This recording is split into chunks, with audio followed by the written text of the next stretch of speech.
They didn't ask me to host Christmas. They assigned me the job like I was HR for miracles.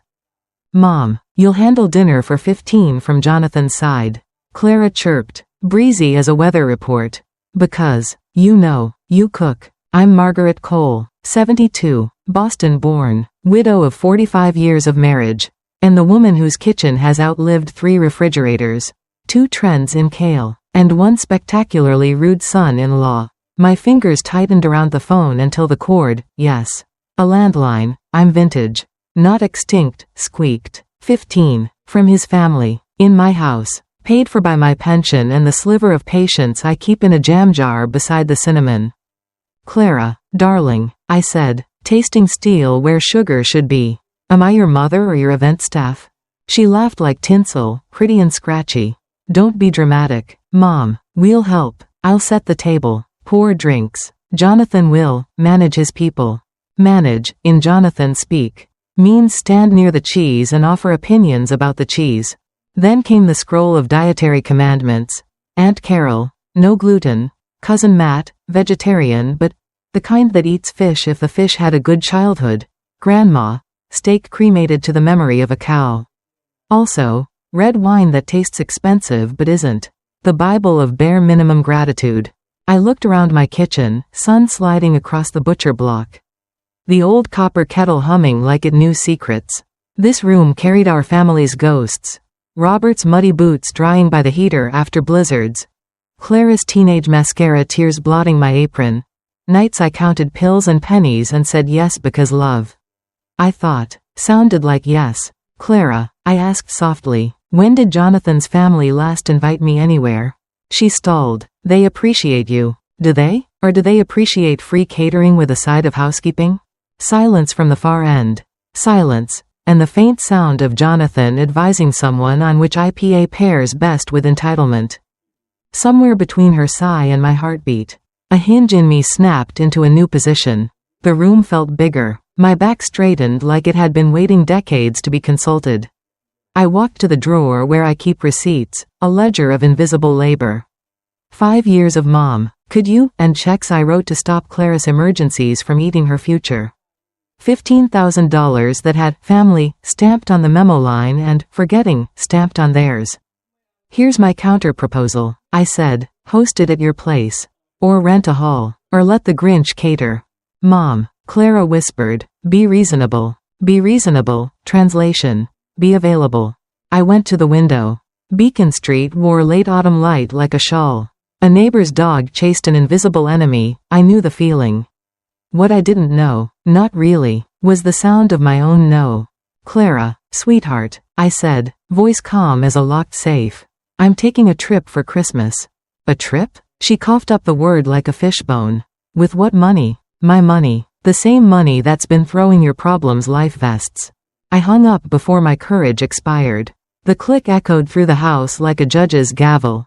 Case Cole versus expectations, verdict pending. My heart pounded, not from fear, but because the floor had finally shifted under the right foot. I put on my coat, the camel one Clara says makes me look too noticeable. Good, I want to be noticed, by me. I stepped into the cold, breath frosting, city humming, and pushed the travel agency door on Main like a woman who had just met her future and didn't want it to slip away. Good morning, the agent smiled. Traveling with family? No, I said, surprising myself with how lovely the word tasted. Traveling with freedom. At the desk, while the agent typed, a number glared up from my receipt ledger, $15, and the door chimed behind me. Beatrice swept in. Eyes wide. Mags, she hissed. Clara's blowing up my phone, and wait till you hear what Jonathan just threatened to tell his family about you. Beatrice never whispers. Her voice is brass instruments at a jazz parade, even when she thinks she's being discreet. At 74, my best friend still struts like Boston Common belongs to her and whoever's brave enough to walk beside her. Mags, you've started a small war, she declared, plopping herself into the chair beside me at the travel agency. Clara says Jonathan is pacing around like a Wall Street wolf who just discovered the stock market doesn't take IOUs. And the man has the audacity, listen carefully, to announce to his entire family that you're ruining Christmas. I smiled at the agent. Who was valiantly pretending she wasn't eavesdropping. Imagine that, I said, ruining something I never signed up for in the first place. Beatrice smacked the counter with her handbag. About damn time. I've been praying for the day you tell Clara that you're a mother. Not a Michelin star caterer with a side hustle in unpaid housekeeping. The agent cleared her throat delicately. So, Mrs. Cole, Spain and Italy? 3 weeks. December 20th through January 10th. Meals, guides, hotels included. 5,000 total. I didn't even flinch. 5,000. The exact figure I had been bleeding into Clara and Jonathan's emergencies. Money that had bought everything except gratitude. I nodded. Book it. The printer spat out documents like a drumroll for my liberation. Beatrice's eyes glistened. My God, Mags, you're actually doing it. For once, I said, signing with a hand steadier than my pulse. I'm doing something for me. Beatrice leaned in. When you land in Rome, order a gelato first thing. Pistachio. Nothing tastes like freedom quite like Italian pistachio. The agent handed me the itinerary in a neat folder. Inside, flights, hotel addresses, the outline of a future that smelled like espresso and possibility. My hands trembled, not with fear, but with recognition. Recognition of the girl I'd been before Robert died. Before Clara's demands became commandments. Before I mistook being useful for being loved. As we stepped out of the agency, winter air slapped my cheeks awake. Beatrice looped her arm through mine. So what's Clara saying now? I asked. She's panicking. Claims Jonathan might cancel the whole dinner. Says his family will blame her if you don't host. Honestly, Mags, the woman's 33 and whining like she lost her pacifier. We walked down Main Street. Past the bakery that still smelled like sundaes and the pharmacy that knew all my prescriptions by heart. For the first time, I didn't feel like a relic of someone else's convenience. I felt like a tourist in my own future. My phone buzzed in my coat pocket. Clara's name lit up. Vibrating with entitlement. I didn't answer. Beatrice grinned. Good girl. Ignore the child until she remembers she's not 5. I laughed. The sound rusty but real. You know, B. I've spent 30 years confusing sacrifice with love. Maybe it's time Clara learns that my spine still works. B stopped us mid-sidewalk. Her scarf flapping like victory flags. Mags, you're not just taking a trip. You're taking your life back. And Jonathan? Let him choke on his overcooked steak. I wanted to clap, right there on the pavement. Instead, I tightened my grip on the folder and thought. This is what hope feels like, paper and ink with a boarding pass tucked inside. That night, alone at my kitchen table with chamomile tea, the phone rang again, Clara's number. Persistent, needy, but this time, her voice cracked not with bossiness, but with desperation. Mom. Mark's family already bought their plane tickets. If you go through with this, what are we supposed to do? The cup of chamomile trembled in my hand, steam fogging my glasses. Clara's voice carried through the receiver like a fire alarm she herself had pulled. Mom, please, she begged. Jonathan's furious. His parents already booked flights. His grandma's expecting her famous overcooked steak. If you cancel, it'll all fall on me. I stared at the yellowed curtains above the sink, the same curtains Robert once teased looked like pajamas for windows. 30 years I'd stared through those threads, waiting for someone else's emergencies to become mine. Clara, I said slowly, tasting each word like medicine. You created this mess. You invited his entire family without asking me. You promised my house, my time, my money, as if they were things you owned. She gasped. I was just trying to make it easy. For who? I asked, heat rising in my chest. For Jonathan? For his freeloading cousins? Because it hasn't been easy for me, scrubbing dishes until my wrists ache. Pulling dollars from my pension. Nodding through criticisms like I'm the help instead of the host. The silence that followed was so heavy. I could hear the old clock in the living room tick like a drum. Finally, Clara whispered, "You're being selfish." Ah, there it was, the nuclear word. The one society saves for women who dare to stop being doormats. I almost laughed. Almost. Selfish, I repeated. Funny, isn't it? When I worked double shifts to pay for your college. Nobody called that selfish. When I sold my wedding ring to bail you out after Jonathan lost his job. Not selfish. When I hosted 5 years of holidays. Emptied $15,000 into your emergencies. And let my roof leak because I put you first, still not selfish. But the moment I say no? I tap the table for punctuation. Suddenly, I'm the villain. Her breath hitched. I could picture her in her too small kitchen, twisting a strand of hair, calculating whether tears or tantrums would work better. Mom, I just don't know what to do. I can't cook for 15 people. I can't afford catering. Then you'll learn, I said. My voice sounded alien even to me, firm, unyielding, almost free. Or you'll host something smaller. Or you'll tell Jonathan's family the truth, that you promised something you couldn't deliver. She started to cry, not the cry of regret, but the manipulative wail I'd heard since she was 5 and didn't get the toy she wanted. It no longer pierced me, it bored me. I love you, Clara, I said softly, but I'm not your solution anymore. Good night. And I hung up. The dial tone hummed like applause. My tea had gone cold, but my blood was warm, alive, pumping victory through 72-year-old veins that still had fire left. I unplugged the phone from the wall. The silence that followed was not empty, it was glorious. It was mine. The next morning, I woke to sunlight on my face and a thought so foreign it startled me. I had nothing to solve today. No emergencies, no lists, no borrowed crises, just Margaret Cole and the travel folder waiting on the nightstand until the doorbell rang. And when I opened it, Jonathan's mother, Brenda, stood there, lips tight, gloves in hand, saying, "We need to talk." Brenda looked like she'd just stepped out of a department store window, cashmere coat, leather gloves, hair sprayed into helmet perfection. But her eyes? They carried the chill of a woman on a mission. "Margaret," she said, stepping into my living room without waiting for an invitation. "Clara tells me you're reconsidering hosting Christmas."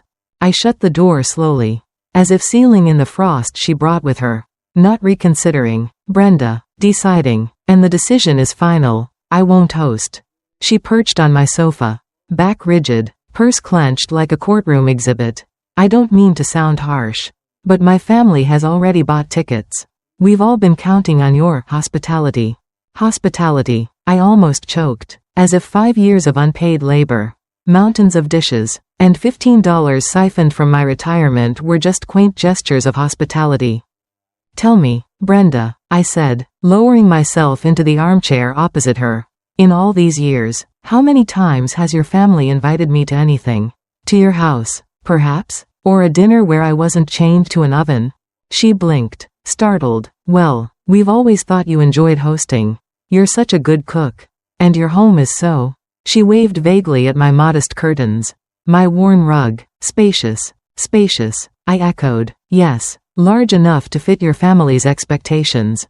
But you didn't answer my question. How many times?" Her lips tightened. Silence. I pressed on, each word sharp as a carving knife.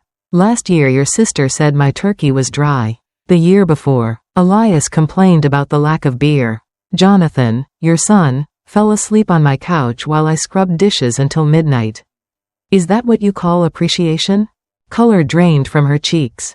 For once, Brenda Hawthorne, queen of polite cruelty, had nothing rehearsed to say. "Margaret," she murmured, eyes lowering. "I hadn't realized." "Of course you hadn't," I said, my voice steady. "Because for your family, I'm not a guest. I'm not even a person. I'm a function. The woman who cooks. The woman who cleans. The woman who pays." Her hands twisted in her lap. "What can we do to fix this?" "Nothing," I replied simply. "You can't fix years of disrespect with one apology. But you can learn to host your own dinner. In your house. In Clara's house. Or in a restaurant where they'll happily take your money." Brenda rose, dignity slipping like a shawl in the wind. At the door, she hesitated. "Can I ask you one thing?" I raised a brow. "Have you ever been happy doing all this for us?" The question punched harder than her criticisms ever had. I swallowed, felt the truth burn my throat, and said it anyway. "No, Brenda, I wasn't happy. I was useful, and I let you all mistake that for the same thing." She nodded, face pale, and left without another word. I stood there, heart pounding, the echo of my confession filling the empty space. Not happy, useful. The distinction roared louder than any insult Jonathan had ever thrown my way. That night, I sat at my kitchen table staring at the travel folder. When the phone buzzed again, this time a text from Clara. Mom. Jonathan says if you don't cancel your trip, he'll tell his family you ruined Christmas. Is that what you want? The message glared at me from the tiny screen like a neon sign of manipulation. You ruined Christmas. Imagine that, 72 years of backbreaking sacrifice. And my legacy was boiled down to ruining one holiday for people who never once thanked me. I read it twice. The first time, the old Margaret twitched with guilt. The second time, the new Margaret smirked with clarity. Jonathan threatening me was like a mosquito threatening a thunderstorm. My thumbs tapped the reply before I could second-guess myself. Tell Jonathan he can say whatever he likes.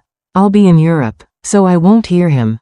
Almost instantly, another message. Europe? Are you crazy? With what money? I typed slowly, savoring each keystroke. With my money. The same money I've been spending on you for years. My phone began to ring immediately, Clara's name flashing like a red alarm. I didn't answer. I set the phone face down on the table. The way one does with an uninvited bill. The house hummed with silence. A silence so rare and delicious it felt like champagne bubbles rising through my veins. For years, my home had been command central for everyone else's chaos. Now, for the first time, it pulsed with the rhythm of my own heartbeat. I went to the closet and pulled down my old suitcase. Dusty from decades of waiting. Burgundy leather, a little scuffed but sturdy.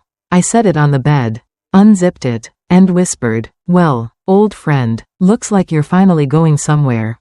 The next 3 days became a private festival. I bought myself clothes that Clara would have called too loud, a terracotta dress. Bright scarves, a beige coat with buttons that gleamed like little suns. At the bookstore, I picked up a guide to Spain and Italy, underlining places like a student cramming for a test in joy. Madrid's Prado Museum, Barcelona's Sagrada Familia, Rome's Colosseum, Venice's canals. The names themselves felt like oxygen. Every step of preparation was a rebellion. A new suitcase tag here. A pair of sensible but pretty shoes there. Even the clerk at the pharmacy noticed my glow. Big trip planned, Mrs. Cole? She asked. I smiled, tucking my prescriptions into the bag. The biggest. By the time I zipped the suitcase closed, I realized something astonishing. I wasn't just packing clothes. I was packing away decades of servitude. On the morning of the 4th day, I finally turned my phone back on. 47 missed calls. 23 texts. And one voicemail from Clara that began with fury and ended with tears. Mom. If you really go, what will people think of me? Her words rang in my ears. What will people think of me? Not you, not us, me. My tea went cold as I replayed the voicemail. Clara wasn't worried about her mother's well-being. She was worried about appearances. About her husband's judgment. About facing a family she couldn't manage without me as her invisible engine. I sat at the kitchen table, my suitcase standing proudly by the door like a soldier ready for deployment. The sunlight caught the brass zipper, and for the first time in decades, I felt like it was winking at me. I replayed the message again, this time letting the absurdity wash over me. What will people think of me? They'll think you're 33 years old and finally responsible for your own dinner. I muttered to the empty kitchen. I scrolled through the texts. Mom, answer me. You're being ridiculous. Mark's family already spent money on flights. Everyone will hate me if you don't do this. Then the kicker, you always said family comes first. Why are you changing now? My hands shook, but not from doubt, from rage, the kind that's been simmering so long it boils clean. Family does come first, but family isn't supposed to treat you like a debit card with a pulse. I typed one reply and sent it without rereading. Family comes first when it's family. When it's exploitation, it ends here. The phone buzzed again almost instantly. Clara, I don't know what's wrong with you lately. You're not acting like yourself. That made me laugh out loud, startling even myself. Not acting like myself? No, this was the first time in decades I actually was myself. I shut off the phone and slid it deep into my purse. Enough. Let Clara stew in her panic. Let Jonathan scramble for excuses. My trip wasn't just booked, it was carved into my bones now. I walked into the living room, where photographs lined the mantel. Robert in his military uniform. Clara at 5 in her polka dot dress. Myself, younger, radiant, clutching dreams I had shelved for 30 years. Well, kids, I whispered to the frames. The old Margaret is gone. She's boarding a plane. The next afternoon, just as I finished folding the last scarf into my suitcase, the doorbell rang, heart-hammering. I opened it, not Clara, not Jonathan, but Beatrice, cheeks flushed, eyes alight. Mags, she said breathlessly, you won't believe who I just ran into at the cafe, your son-in-law's mother. Brenda, and wait until you hear what she told everyone about you. Beatrice breezed in like a gust of winter air, cheeks red from the cold and indignation. She tossed her scarf onto my sofa with all the ceremony of a lawyer slamming down evidence. Mags, she said, practically vibrating, I just ran into Brenda at the cafe. She was holding court at the corner table with her sisters and telling anyone with ears that you, yes, you, are ruining Christmas because you've decided to take some selfish little vacation. I raised an eyebrow. Selfish? How original. I'm surprised she didn't add that I'm plotting to burn down the Christmas tree while I'm at it. Beatrice snorted. Oh, she said plenty. Apparently Jonathan's family feels blindsided because you're abandoning tradition. Abandoning tradition. As if unpaid servitude were some sacred ritual. Like midnight mass or hanging stockings. I poured her a cup of tea, sliding it across the table. Did anyone defend me? She cackled. Defend you? No, darling, but you'll enjoy this. They all agreed that no one cooks like you do. You're not a person to them. Mags, you're a kitchen appliance with a pulse. I sank into my chair, tea warming my hands. And the worst part? For years, I let them treat me that way. I wore the title like an apron and convinced myself it was love. Beatrice leaned forward, eyes sharp as tacks. But you're taking it off now. And when that plane lifts, so does their leash. I smiled, though my chest ached. It was strange, realizing how long I had lived as a shadow cast by other people's needs. B, do you think I'm cruel for leaving them to sort it out? Her laugh rang like church bells. Cruel? Oh, honey, cruel would be staying and letting them keep you small. What you're doing is mercy, on yourself. We clinked cups like champagne flutes, chamomile fizzing with rebellion. As the sun dipped, painting the street outside in gold and lavender, I caught sight of my suitcase again. Its zipper gleamed, a promise in brass. Madrid, Barcelona, Rome. I exhaled, long and deep. I think, I said, I'm finally ready. 2 mornings later, suitcase by the door, coat buttoned, I opened my mailbox before leaving for the pharmacy and froze. Among the bills and catalogs sat a cream envelope with careful handwriting. The return address, Jonathan's grandmother. Inside, a letter that began, Margaret, I hear you won't be with us this Christmas, and I want to say something no one else will. The envelope trembled in my hands as I slid a finger beneath the flap. Jonathan's grandmother, 90 if she was a day, sharp tongue preserved in vinegar, had never written to me before. Not a thank you card. Not a birthday note. Nothing. The paper smelled faintly of lavender. The kind older women tuck in drawers to keep moths away. Her handwriting, though shaky, was elegant. Margaret, I hear you won't be with us this Christmas. The family is making quite a fuss. But I want to say something no one else will. I don't blame you. I blinked, reading the line twice. You've worked harder than anyone should at your age. I may complain about my steak, but I've watched you scurry between oven and table, red in the face, while the rest of us sat idle. It never sat right with me.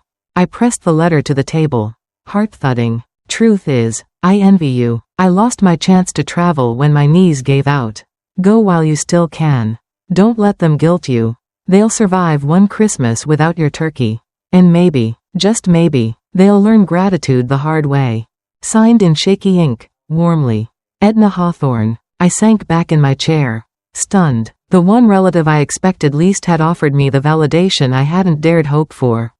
Not because I needed her permission, but because her words proved the truth they had noticed. All those years of sweat and exhaustion, dismissed at the moment but remembered quietly. Beatrice, still in my living room, leaned over my shoulder, squinting at the page. Well, I'll be damned, she said. The dragon has a soft belly after all. I laughed, a real laugh that filled the kitchen, bouncing off the walls. Edna thinks I should go. B smirked. Then you'd better go, before the old girl changes her mind. I folded the letter carefully, tucking it into my suitcase pocket like a charm. Proof that even in the Hawthorne clan, someone saw me. The phone rang again. Clara. I let it buzz. A shrill mosquito I no longer intended to swat. Instead, I pulled out my travel folder and traced the itinerary with a fingertip. Madrid, Day 1. Barcelona, Day 6. Rome, Day 12. Florence, Day 15. Venice, Day 19. The future wasn't a dream anymore, it was a schedule. And for once, every line on it belonged only to me. On the morning of December 20th, as I rolled my suitcase toward the taxi waiting at the curb, my phone buzzed with one last desperate message from Clara. Mom. If you walk out that door, everything will change between us. I paused, the cold air stinging my cheeks, and whispered to myself, exactly. The taxi driver leaned on the horn, impatient, but I stood frozen on the porch. Clara's words glowing on my screen like a curse and a blessing rolled into one. Everything will change between us. The truth is, everything had already changed. The moment I said no. The moment I booked Spain and Italy instead of basting another turkey. The moment I stopped mistaking exhaustion for devotion. I typed back one sentence, then let it change, and slipped the phone into my purse. Switched off. The driver hoisted my suitcase into the trunk with a grunt. Heading somewhere nice, ma'am? I slid into the backseat, smoothing the terracotta dress Clara always said was too flashy. Today, it felt like armor. Europe, I said, somewhere far enough to breathe. As we pulled away, Beacon Street blurred past, the pharmacy, the bakery, the travel agency, the ghost of my old life. The house shrank in the rearview mirror, and I realized for the first time in decades, I wasn't leaving something undone behind me. At the airport, I breezed through security, my passport cool in my hand. The officer glanced at me, then at the photo. First trip abroad? First trip as myself, I answered, and he gave me the kind of smile that suggested he had no idea what I meant. But I knew. The terminal buzzed with families wrangling children, couples bickering over gate numbers, businesspeople barking into phones. I sat quietly, clutching my boarding pass, savoring the silence within the noise. Then a voice broke through. Mrs. Cole? I turned. A tall man with silver hair, a kind smile, and a bouquet of daisies stood there. His brown sweater neat, his posture dignified. Forgive me, he said. My name is Richard Hayes. My daughter Emily works at the travel agency. She told me a bit about you. I blinked. She did? He chuckled softly. She said you were brave. Said you booked this trip alone. At 72. And I thought, well, I'm going too. Same itinerary, same dates. And I wondered if maybe. He cleared his throat. If maybe you'd like some company. At least for the museums and meals. Nothing more. The daisies trembled in his hand. My heart skipped. I hadn't expected this. I'd only expected solitude, freedom, and my own rediscovery. But here stood possibility, gentle, unassuming, offering me not chains but choice. I opened my mouth to answer. But the boarding call echoed through the terminal. Flight 202 to Madrid now boarding at gate 14. Richard extended the flowers with a hopeful smile. What do you say, Mrs. Cole? Shall we make this trip less lonely? The daisies looked almost shy in his hand, their petals trembling like they, too, were waiting for my answer. For 30 years, I'd carried burdens shoved into my palms without consent, groceries, unpaid bills, casserole dishes the size of bathtubs. But flowers? That felt new. Mr. Hayes, I said, smoothing my coat, I booked this trip to rediscover myself. Not to play tour guide. Not to babysit a stranger.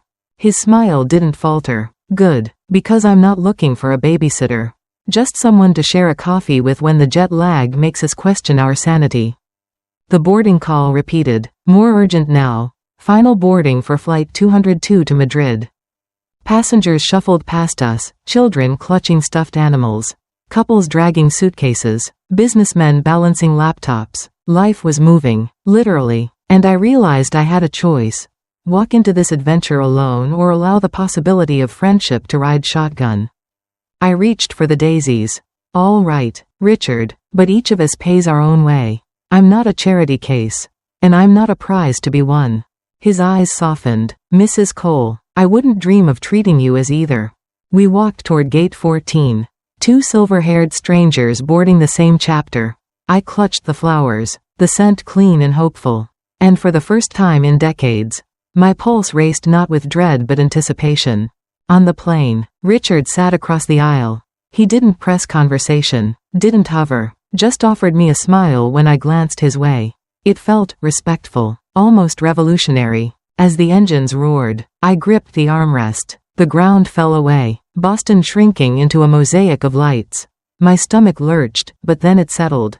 Because the truth was, I wasn't falling, I was rising. I closed my eyes, whispering to myself, this is the sound of freedom. Hours later, as the plane cut through clouds and the flight attendants passed out tiny cups of wine, Richard leaned across the aisle and asked gently, so tell me, Margaret, what do you hope to find on the other side of the ocean? The plastic cup of wine wobbled in my hand as turbulence nudged the plane.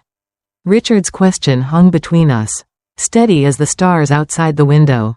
What did I hope to find? For decades, the answer would have been easy: peace, rest, a few hours without someone needing something from me. But now, 30,000 feet above the Atlantic, the answer felt bigger. I hope to find myself, I said finally, surprising even me with the honesty.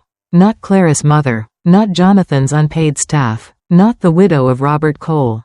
Just Margaret. Richard nodded as though he'd been waiting for that answer. Good, that's the only person worth finding. He lifted his cup in a small toast. To rediscovery. I clinked mine against his.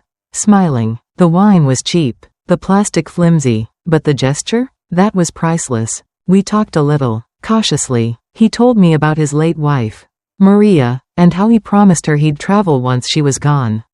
I told him about the $15,000 in favors that had bought me nothing but resentment. Our stories ran parallel, different roads. Same tolls. When the cabin lights dimmed and the hum of engines deepened into a lullaby, I leaned back against the headrest. For once, I wasn't rehearsing the next day's burdens. I wasn't dreading the next phone call. My future wasn't a treadmill, it was a runway.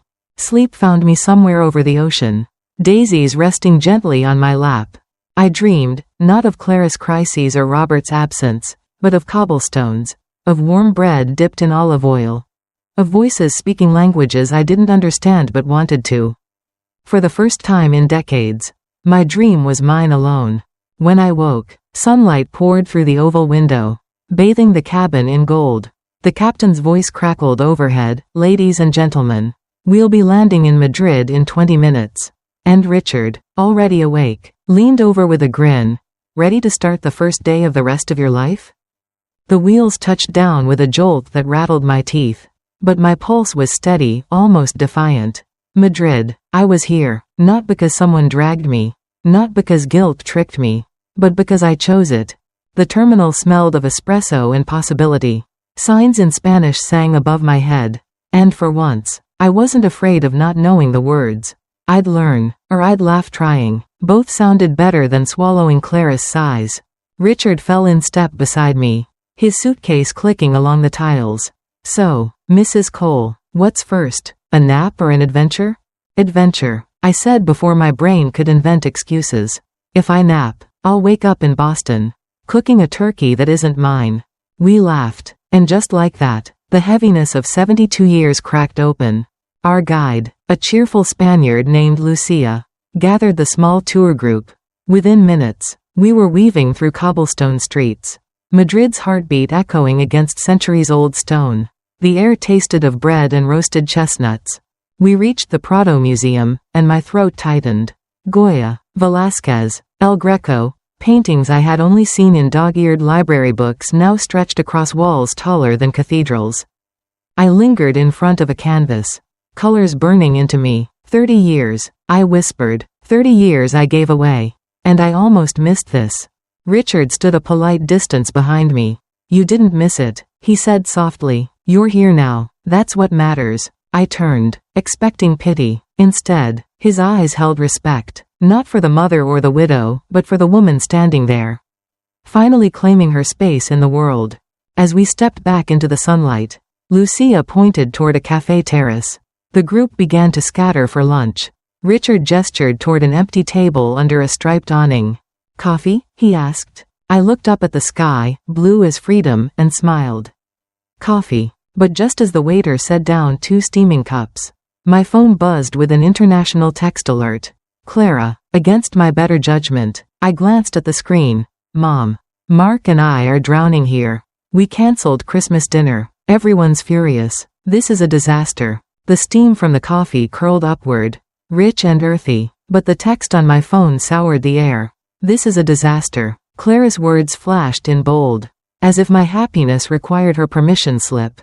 For decades, I'd have read that as a summons: drop everything, rush home, mop up the mess. But here in Madrid, with sunlight painting the plaza gold and the hum of Spanish chatter around me, the word disaster looked different. I sipped my coffee slowly, letting the bitterness steady me. Disaster wasn't mine to carry anymore. Richard noticed my frown. "Bad news?" "Predictable news," I said, sliding the phone face down. "My daughter wants me to rescue her. Again." He tilted his head, thoughtful. "And will you?" I almost laughed. I used to think rescuing her was love. Now I see it was just enabling. Richard raised his cup in a gentle salute. "Then here's to letting people own their own disasters." I clinked mine against his. The sound rang like a tiny bell of freedom. The waiter brought pastries, flaky, golden, dusted with sugar. I tore one open, warm custard spilling onto the plate, and thought, so this is what it feels like when guilt doesn't choke every bite. For the first time in decades, I didn't jump at a family crisis. I chose myself over the endless emergencies. Clara's storm could rage an ocean away. I was under a new sky now.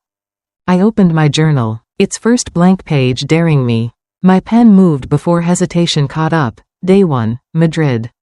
Today I learned that saying no is not cruelty. It is oxygen. I closed the book, satisfied, as if I'd written not just a sentence but a manifesto. That evening, after wandering through plazas lit with Christmas lights, I returned to my hotel room. My phone buzzed again, another message from Clara. But this one was different. "Mom, I think I finally understand why you left." The words blinked on the screen, softer than any Clara had ever sent me. "I think I finally understand why you left." For years, I'd prayed she might say something like that. Now that it was here, I felt, not triumphant, not vindicated, just calm. I sat on the edge of the hotel bed, the hum of Madrid nightlife drifting through the balcony doors. Horns, laughter, the clink of glasses, it all felt alive. Unburdened, I typed back, "Do you?" Then paused, deleted it, and set the phone down. Not every message needed a reply. Not every cry needed an answer. Instead, I pulled back the balcony curtain and stepped outside. The city sparkled with Christmas lights. But unlike Boston, these lights didn't feel heavy with obligation. They felt like celebration. My chest loosened. Richard called up from the street below, grinning like a teenager with a secret. "Margaret, the group's going for tapas. Want to join?" I leaned on the balcony rail, laughter bubbling out of me. "Tapas at 10 o'clock at night? I'm 72. He shrugged dramatically. "Then let's be 72 in Spain. Not in Boston." And just like that, I grabbed my coat. At the tapas bar, plates appeared faster than conversation. Olives, sizzling shrimp, potatoes swimming in paprika. I ate, laughed, clinked glasses with strangers, and for once, my role wasn't servant, provider, fixer. I was simply Margaret, a woman tasting life for the first time in years. Later, walking back through cobblestone streets, I felt the city's pulse beating in mine. Maybe Clara had begun to understand. Maybe she hadn't. Either way, I finally understood myself. The next morning, over breakfast croissants and strong coffee, Richard unfolded a map. "Barcelona today," he said, his eyes twinkling. "And Margaret, promise me one thing. When you see the Sagrada Familia, don't hold back your awe." The train to Barcelona sliced through the Spanish countryside. Fields of gold rolling past like pages in a storybook I had forgotten how to read. Richard sat across from me, map open, finger tracing the line toward the coast. "The Sagrada Familia," he said, "is unlike anything you've ever seen. Promise me you won't pretend to be unimpressed just to look dignified." I laughed, startling myself. Richard, I've spent 30 years being dignified. I think it's time I start gawking. When we arrived, the basilica rose out of the city like a dream someone forgot to finish, spires reaching for heaven. Cranes still circling after a century of construction. My breath caught. I didn't just gawk, I gasped. Hand pressed to my chest like a girl seeing fireworks for the first time. Words failed me. Richard grinned. Exactly. Inside, sunlight streamed through stained glass in colors no painter could replicate. Red, gold, blue, it bathed the stone columns until they looked like trees in a holy forest. My eyes burned, not from age, but from awe. I whispered, Robert should have seen this. Richard's voice was gentle. Maybe he does. Maybe he's proud you finally came. I let the tears fall. Not from sorrow but release. For once, no one rushed me. No one demanded I hurry to serve a plate or fold laundry. I simply stood in wonder. Allowed to be human. That night, on a terrace overlooking the Mediterranean, Richard and I shared paella that hissed and sizzled like applause. He raised his glass. To second chances. Or maybe, first real chances. I clinked mine against his. To finally writing our own chapters. Back in my hotel room. Sleep tugging at me, I checked my phone. One new message from Clara. Mom. Jonathan says his family is furious with us. But I cancelled dinner. I couldn't do it. I think I need to learn how. Clara's message glowed in the dark hotel room. I think I need to learn how. For once, her words didn't sound like manipulation. They sounded like a crack in the wall. The faintest sign of humility sneaking through. I lay back on the pillow, staring at the ornate ceiling. The Mediterranean breeze drifting through the window. 30 years I had prayed for that moment, for Clara to stop leaning on me like a crutch and stand on her own legs. And here it was, not because I coddled her, but because I walked away. I didn't reply, not out of spite, but because the silence was her teacher now. The next morning, our group boarded a bus for the coast. As Barcelona's skyline melted into seaside villages, Richard turned to me. You're quiet today. Just thinking, I said. Clara cancelled Christmas dinner. She admitted she doesn't know how to handle it. And? His voice was gentle, but his eyes searched mine. And that's her lesson to learn. Not mine to teach anymore. Richard smiled. Sounds like she's finally discovering what you always deserved, that you're not her safety net. You're her mother, and those are different things. I let his words settle into me. They were heavy, but not burdensome, more like anchors that kept me steady. That afternoon, we strolled along the beach. Waves kissing the sand. Children built castles that the tide would steal away, and I realized, that was life. We build, the waves undo, we build again, and that was okay. As the sun dipped into the horizon, I wrote in my journal, Day 6, Barcelona. Today I learned that saying no doesn't destroy love, it tests it. And sometimes, it teaches the people you love to finally grow. 2 days later, we boarded a flight to Rome. From the Colosseum's towering arches to narrow streets echoing with scooters, the city throbbed with history. But standing in the ancient arena, staring at the stone that once witnessed blood and glory, I felt something unexpected rising inside me, a memory of every battle I had fought in silence. And this time, I wasn't losing. The Colosseum loomed above me, jagged yet eternal, its arches swallowing the sky. Tourists snapped photos, guides waved flags, but I stood still, palms pressed against stone older than sin. Here, people had once cheered for blood. I knew the sound well, I had lived it in quieter arenas. Every cutting remark from Clara, every entitled grunt from Jonathan, every holiday where I was gladiator, cook, servant, and invisible spectator all at once. My kitchen had been my Colosseum, and I had bled in silence. But this moment was mine. I closed my eyes and whispered to the stones. I survived my battles too. Richard stepped beside me, hands in his pockets. Strange, isn't it? All this ruin, and yet it still stands. Like me, I said before I could stop myself. My voice cracked, but not with weakness, with pride. We wandered narrow Roman streets afterward, the air thick with garlic and motorbike exhaust. At a cafe tucked between laundry-strung balconies, Richard ordered us pasta. The waiter raised an eyebrow at his attempt in broken Italian.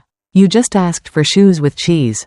I teased, nearly choking on laughter. He grinned sheepishly. Guess I'll eat whatever they bring me. And we did, steaming bowls of pasta, crusty bread, cheap wine poured from a jug. It was messy, imperfect, and exactly what I needed. That night, back in my hotel, I sat by the window with my journal. Rome's bells chimed across the rooftops. And my pen moved. Day 12, Rome. I am not ruins. I am a survivor. And for the first time, I want to be seen. The next morning, while sipping espresso at a tiny Roman cafe, my phone buzzed again. A message from Clara. Mom? Mark blames me for everything. His family is angry. I don't know how to fix it. What should I do? The tiny espresso cup warmed my palms as Clara's message lit up the phone. I don't know how to fix it. What should I do? For decades, I would have answered instantly, recipes, lists, solutions. I would have carried her panic like it was mine. But here in Rome, sunlight streaking across cobblestones and the Colosseum still echoing in my chest, I realized the truth. Her problems were her inheritance, not mine. I typed a reply, then erased it, tried again, erased again. Finally, I wrote, Clara, I can't fix this for you. You'll have to figure it out. My finger hovered, heart racing. Then I hit send. A rush of calm filled me. Not guilt, calm. Richard returned from the counter, balancing 2 croissants. You look like you just won a duel. In a way, I said, sliding the phone into my bag. For the first time, I told Clara no, and meant it. He set a croissant on my plate, his smile proud, then let me be the first to say, congratulations. Margaret, that's bigger than the Colosseum. I tore the pastry in half, powdered sugar dusting my lap. It was flaky, sweet, and tasted like victory. Later, we strolled to the Trevi fountain. I stood before its marble gods, the water sparkling like laughter. I tossed in a coin, whispered my wish, not for Clara to change, not for Jonathan to apologize, but for myself. May I never forget this moment. As the fountain roared, I realized, I didn't need their validation. I needed mine. That evening, my journal bloomed with new ink. Day 13, Rome. Today I learned that freedom is not granted. It is claimed, and I will never hand mine back. 2 days later, in Florence, standing beneath Michelangelo's David, Clara's name flashed again on my phone. But this time her message was startlingly different. Mom. I cooked. Just for the 2 of us. It was awful, but I tried. Florence smelled of leather and rain. The streets alive with chatter and the faint echo of church bells. I stood in the gallery, neck craned, staring at Michelangelo's David, marble carved into defiance, strength frozen in stone, a man who had faced giants and won. My phone buzzed. Clara. I braced for another plea, another manipulation, but the message made me blink. Mom, I cooked. Just for the 2 of us. It was awful, but I tried. For a moment I forgot where I was. My daughter, burning toast, overcooking pasta, probably cursing in her kitchen, trying, not ordering, not demanding, not dumping her burdens on me, trying. I leaned against the cool stone wall, tears surprising me, not from sadness, but something close to relief, maybe even hope. Richard appeared at my side, tilting his head toward the statue. Impressive, isn't he? Very, I said, eyes still on my phone. But you know what's more impressive? My daughter boiled water without asking me how. He chuckled. That's a miracle greater than David. We wandered Florence's narrow streets, stopping for gelato, pistachio for him, lemon for me. I licked mine slowly, letting the sweetness melt on my tongue. For once, motherhood didn't taste like sacrifice. It tasted like possibility. That night, under the soft light of my hotel lamp, I wrote in my journal, Day 15, Florence. Clara cooked. It wasn't about the food.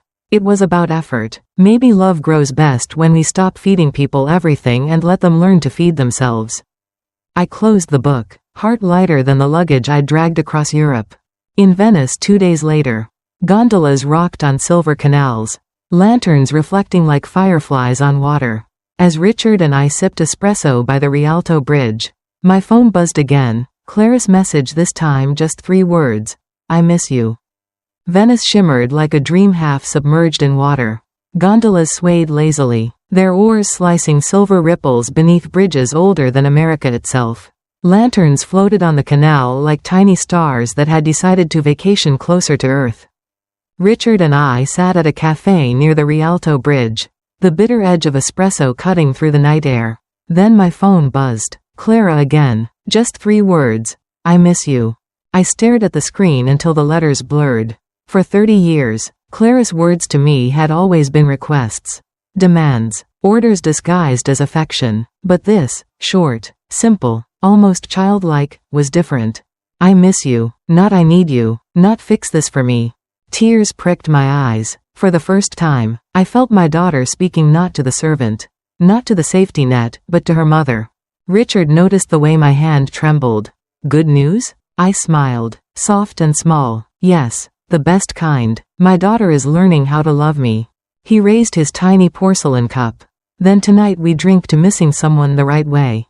We clinked cups, laughter echoing over the water. Somewhere nearby, an accordion sang, a gondolier's voice drifting into the night. And for the first time, I believed Clara and I might rebuild, not with dependency, but with respect. Later, as I leaned over the balcony of my hotel, watching the moon lay a silver path across the canal, I whispered into the Italian night, I miss you too, Clara, but I love myself enough not to rush home. Back inside, my journal opened easily, as if the pages already knew what I needed to write. Day 19, Venice. Missing is not the same as needing. And love means more when it is chosen, not demanded. The next morning, as our group prepared to leave Venice, Richard handed me a small wrapped parcel. Consider it a souvenir, he said. Inside, I found a leather-bound sketchbook. For the Margaret who still has dreams to draw. The leather smelled rich, like possibility preserved. I traced the edges of the sketchbook with careful fingers, almost afraid to open it. Richard, I can't. You can. He interrupted gently. You've been recording your journey in words. Maybe now it's time to see what your hands can do when they're not kneading dough or scrubbing dishes. I laughed, though my throat tightened. The last thing I drew was a lopsided cat in 9th grade. Then Florence and Venice deserve better cats, he said with a wink. I opened the sketchbook, blank pages inviting me, daring me. A gondola drifted by the window, its reflection shimmering like a painting already half finished. My hand itched, not with obligation, but with curiosity. That night, after the group retired, I sat at my desk under the dim hotel lamp. I sharpened the pencil that came tucked into the sketchbook's spine and began. My lines were shaky at first, too dark, too hesitant, but slowly. A bridge emerged, crooked, uneven, but mine. I stared at it, tears slipping down my cheeks. Not because it was beautiful, it wasn't, but because it was mine. Not for Clara, not for Jonathan, not for anyone else's approval. Just for me. When I showed Richard the next morning, he didn't laugh. He only nodded, eyes warm. That's not a crooked bridge, he said. That's a door opening. We left Venice by train, the water city fading behind us. I clutched the sketchbook to my chest like a passport to a life I had nearly forgotten.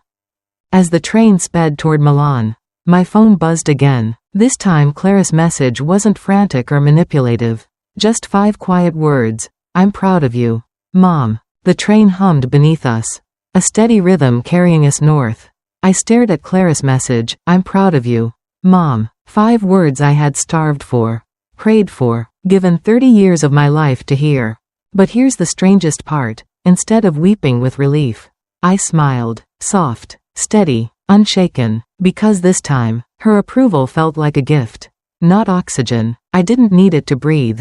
Richard glanced over my shoulder, then back to the snowy hills flickering past the window. That one matters, doesn't it? It does, I admitted, but not the way it used to. I used to think love was proven by sacrifice. That the more I gave, the more I was worth. Now I know love without respect is just hunger.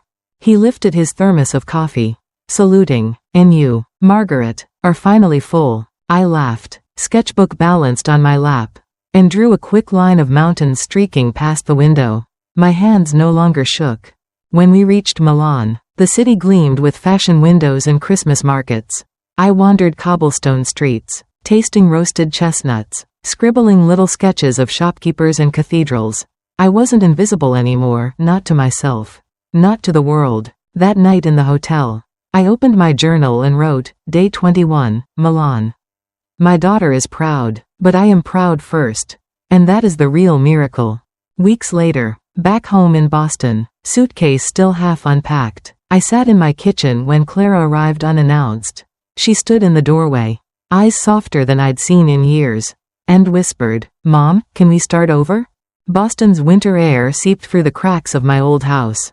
The familiar hum of the refrigerator filling the silence.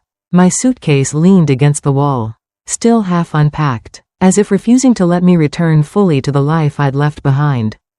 The knock on the door was tentative. Then Clara appeared in the doorway, bundled in her coat, her eyes stripped of their usual sharpness.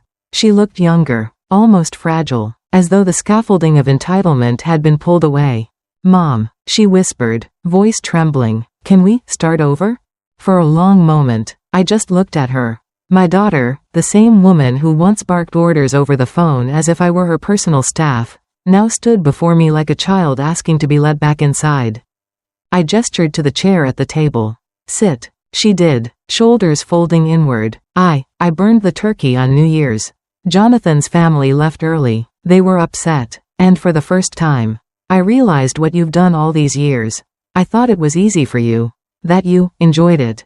Enjoyed being invisible? I asked softly. Her eyes filled. No, I mean, I never saw it that way. I just assumed you'd always be there, fixing everything. I took it for granted.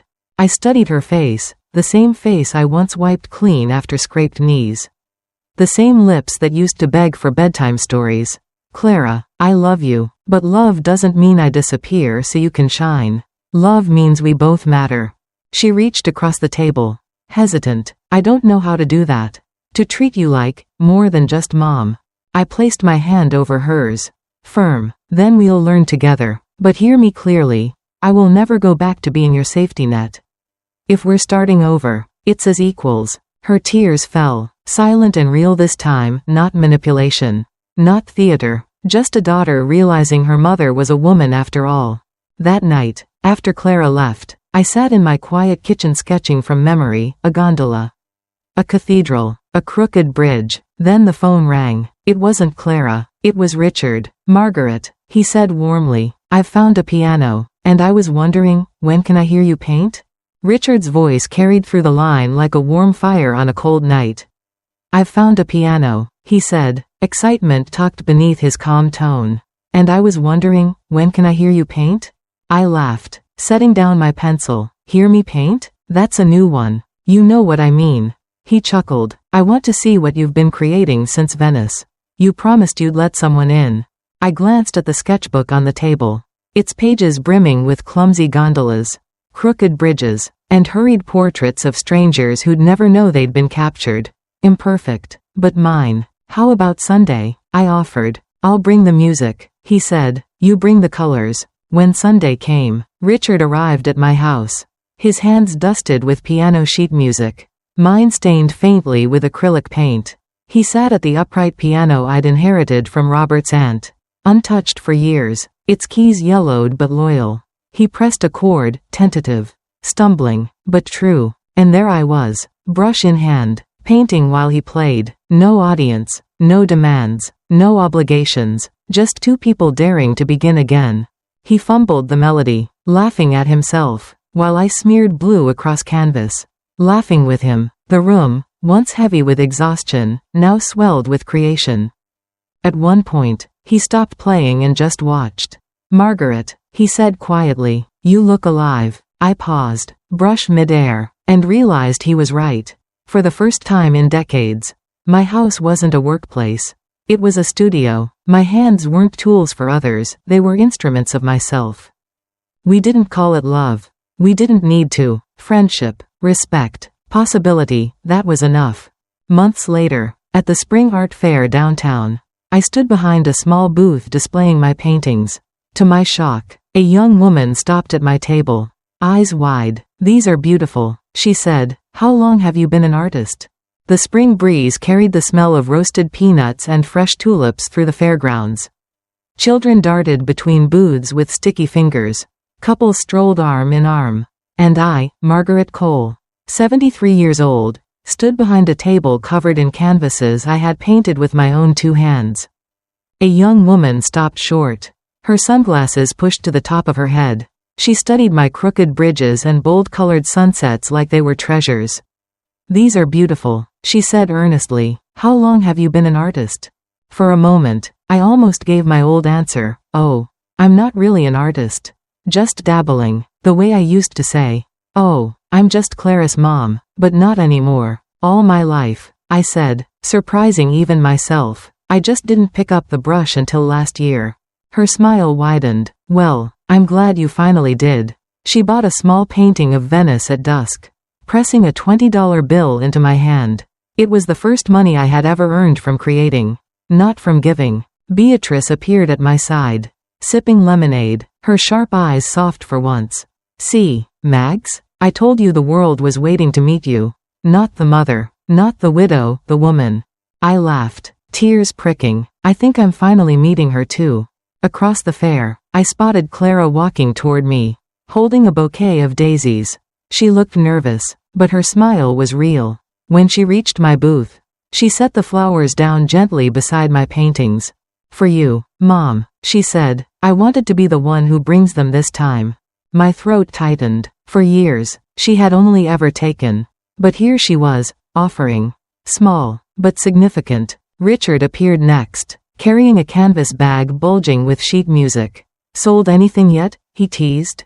"One," I said proudly, holding up the 20. "Well then," he said, eyes twinkling. "Let's celebrate tonight. I'll play the piano, you paint, and Clara can bring the wine if she promises not to burn the cork."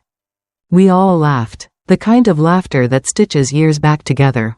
That night, as I sat alone before bed, daisies on the table and paint still under my nails, I opened my journal to its final page. The words I wrote would become the lesson of my life. It is never too late to start over. Love without respect is a cage. But when you choose yourself, you set everyone free. The daisies leaned toward the lamplight, their yellow faces bright against the dark wood of my kitchen table. My hands were still smudged with paint, faint streaks of blue and ochre under my nails, and I let them stay there. They felt like proof that I had lived, created, and finally chosen myself. I opened my journal to its final page, the leather cover worn from travel and truth. Slowly, carefully, I wrote, "It is never too late to start over. Love without respect is a cage. But when you choose yourself, you set everyone free." I closed the book, my chest lighter than it had been in decades. Outside, the Boston night hummed with life, distant car horns, a dog barking, the steady rhythm of the world carrying on. For once, I didn't feel left behind. I felt part of it. Tomorrow, I would paint again. Next month, perhaps, I would hang my work in another fair. And someday soon, maybe I would travel once more, Paris, Vienna, or even back to Rome to thank the Colosseum for reminding me I had already fought my battles.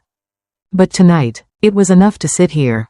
Daisies in bloom, piano music faint from Richard's house down the street, and Clara's flowers reminding me that even broken roots can grow again.